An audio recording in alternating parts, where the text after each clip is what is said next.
you're watching World Talks on TVP World. My name is Sasha Farbach. Artificial intelligence is no longer a distant concept. It's shaping economies, politics, creativity, and even the way we think. As the World AI Conference in Shanghai unfolds, the spotlight is not just on breakthroughs, but on questions of accountability, ethics, and speed. Are we regulating fast enough? Are we losing our edge as humans? And what's just around the corner that no one sees coming? Now, to unpack these questions, we're joined now by Filip Konopczyński, an AI and digital technology regulation expert at the Polish Ministry of Digital Affairs. Thanks so much for joining us here on TVP World. Nice to see you. Let's begin with this conference, and I just want to get an understanding, because we have on the one hand Chinese premier saying and calling for more accountability, together cooperation on a global scale, a framework for AI, and at the same time the Americans saying, well, we need to deregulate this industry even further. So with these two powers calling this, which is the way forward, which is going to win out at the end? Well, despite certain appearances, actually, I would say that the US approach to AI is not that distant from what the Chinese leaders have not only proposed, but actually executed over the last decade. Obviously, everybody is aware of the rapid and steady rise of China's capacity in terms of both delivering high-quality products. We've all witnessed the discussion and the shock and awe that happened after the DeepSeek model was presented earlier last year. But this is far from the ambitious plans that the Chinese leaders have stipulated over the years. And what I find really interesting in this particular conference is this silent reply to the recently published US AI action plan. And here I would like to point out maybe one thing, which is the question of need for more global cooperation on norms and rules on AI. And here we can clearly see the emergence of at least three blocks when it comes to technological standards. And this is not just a question of expertise and ICT engineering expert documents. We're talking about regulations that will shape the way we buy, we sell, we invest in one of the most breakthrough technologies of the day. So this is significant. We also learned quite recently that the US has different plans when it comes to the supremacy over who sets out the rules for the world to follow when it comes to AI. And of course, here in Poland and in Europe, we're witnessing the emergence of the European approach to AI, which highlights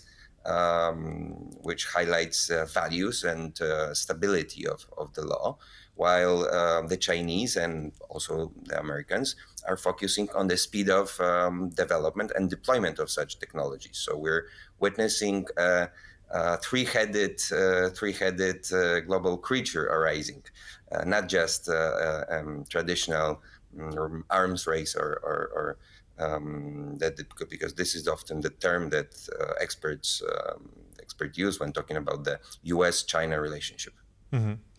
Interesting that you said these three different blocks, two of them quite similar, the US and China, as you said, about fast deployment, about developing AI. I mean, it's also that velocity of speed. Europe very much based on, I just also recall the AI Act, which is at the same time, it's an interesting concept, you said rooted in values, but at the same time, can that really keep pace with technology? So there's my question. At some point, is Europe going to lag behind all this? I mean, as more regulation, as more values-based regulation is introduced, won't that push out new ideas and new concepts and faster development AI to areas like the United States and China? Well, this debate is very much ongoing here in Europe. I would say it was launched by the Mario Draghi's report last year, talking about competition and the competitiveness of the European economy when faced against other global leaders. I'd like to say that it's not just the AI Act that the European Commission has put forward so far.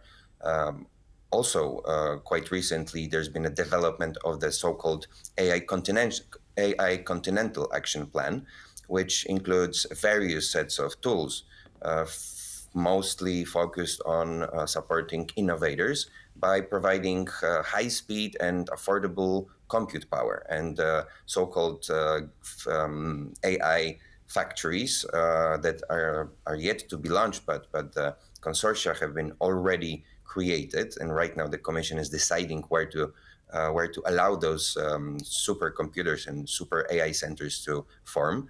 But there's also even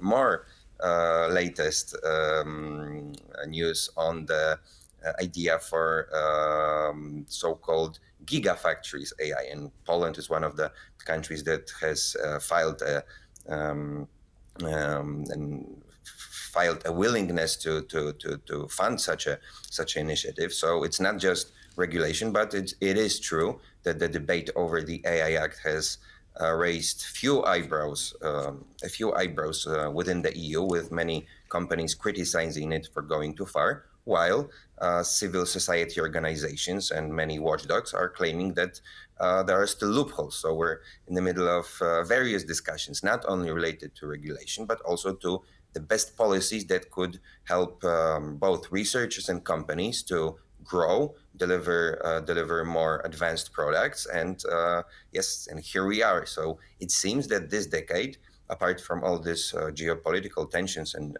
diplomatic problems that tend to occur quite often these days, is going to be also this rivalry between Europe, the US, and China when it comes to particularly so-called foundational models, which is one of the latest fields of advancement in AI. Mm-hmm. I mean, we've covered a bit of the geopolitics. I want to also get your sense of some of the criticism as well for looking at cognition, for looking at creativity. I mean, there's a study, I think it was recently done, Microsoft Carnegie Mellon study, that showed very much that relying on generative AI tools like ChatGPT is actually impacting cognition and thinking, critical thinking, especially for young people. So, I mean, how much is this going to damage us in the future? But this is going to be for students, this is going to be for normal workers. How do we deal with this? It seems more of a challenge, or do you see it as an opportunity? How do we address that? Well, unfortunately, it's both. Of course, AI is not a sentient being. It's a tool, a very advanced technological tool. But we'll definitely see reasons for raising alarm, particularly when it comes to, as you mentioned, children and use, or even I dare to say abuse of certain AI tools. But I wouldn't say it's a question of the technology as such.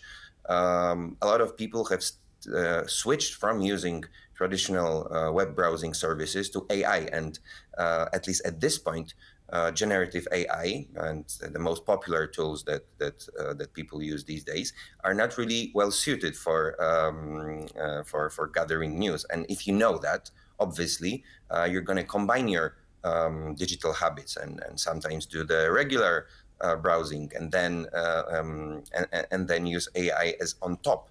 But unfortunately, it also comes to the level of education and competences, not just children, but even more importantly, teachers and parents. So we need to do both. We need to invest in the actual potential of these technologies, as well as educate children, labor force, and only when those two types of actions are combined, we can realistically expect the investment in AI to bring us all benefits. Because it's also possible, and this needs to be stated, that we can overinvest in AI, and some experts are claiming that we're witnessing an AI bubble.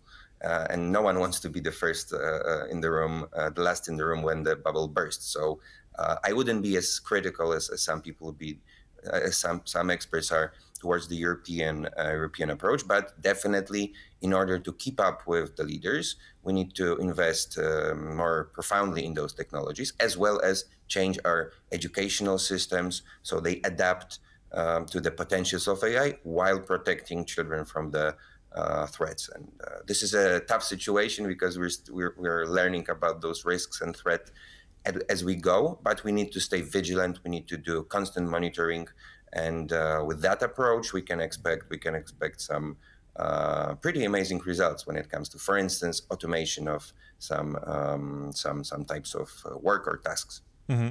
Well, I understand that the tool element, it can be something that obviously has relevance to many industries. At the same time, you said being vigilant. I'm also curious, I mean, one of the things we see more and more, and also the dangers of this and abuse, is deep fakes. A lot of this, we're seeing this from politics into business. I mean, it pops up, and it's beginning harder and harder to tell and differentiate the difference between what's real, what's not. And this is only the beginning.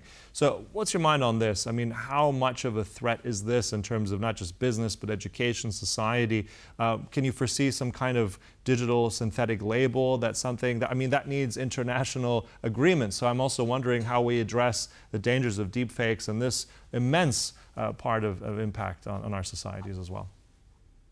Well, I'm glad to say that here in Europe we're perhaps 1 or 2 steps ahead when it comes to fighting the quite gigantic challenges posed by the rise of deepfakes, realistic synthetic deepfakes.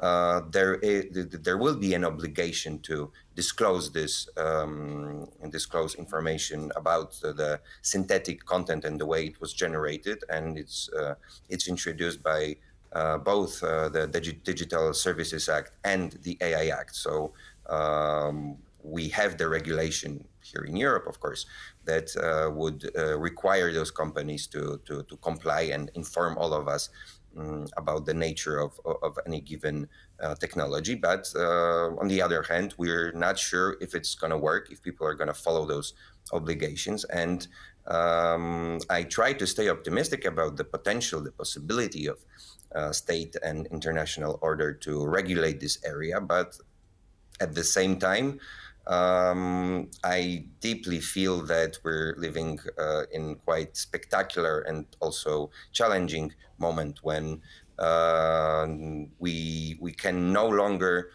trust what we see in front of our eyes, which has never been the case on a massive scale in the history. So I don't want to overpromise, but we definitely have to figure out how to verify and falsify not only information but also the content that reaches our senses, which is sounds like even a couple of years ago it would sound like a sci-fi scenario. But right now we need to do a lot of thinking, and it doesn't only mean that the ICT AI researchers have to do that. I also think that philosophers, sociologists, and lawyers have to be on board and come up with educational and legal tools that would help us to survive this motion of this moment of disappearing shared and undisputed reality. Mm-hmm. And I think it's worth noting there, as we close here, about all the people involved in this. It's not just government. As you said, it includes educators, philosophers, parents, citizens on all levels. And this is going to be a big debate, I think, in the months and years ahead to come. But vigilant, and that's going to be one of the things we're going to have to continue to be doing. Look, we'll close it there. Thank you so much. That was Filip Konopczyński there from the Polish Ministry of Digital Affairs. Appreciate all your insights. And thank you for watching. That concludes World Talks, but there's much more coming up right here on TVP World, so stay tuned. Goodbye.